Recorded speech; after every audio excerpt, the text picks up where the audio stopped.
করিম যখন এ কথা বলছিল, হঠাৎ করে তখন একজন বৃদ্ধ সেখানে উপস্থিত হয়। বাবা, তুমি কি আমাকে নদী পার হতে সাহায্য করবে?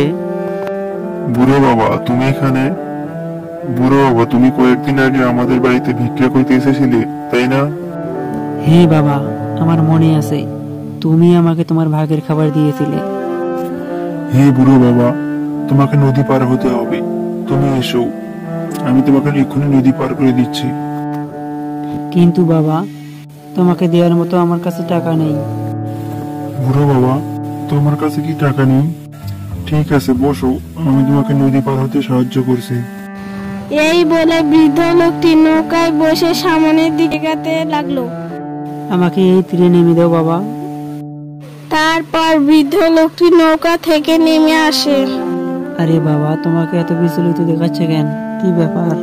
বুড়ো বাবা, তোমাকে আর কি বলবো, আমার জীবনটা অনেক দুঃখের সাথে কেটে যাচ্ছে।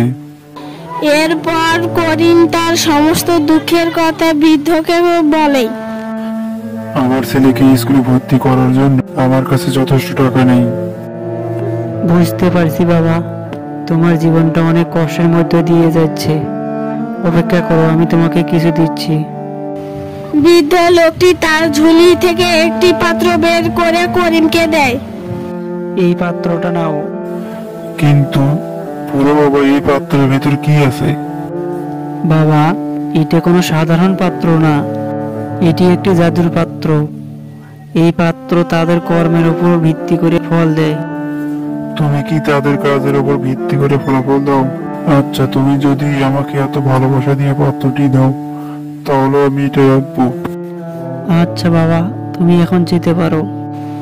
করিম তার পাত্রটি নৌকায় রেখে বাড়ির দিকে রওনা দেয়।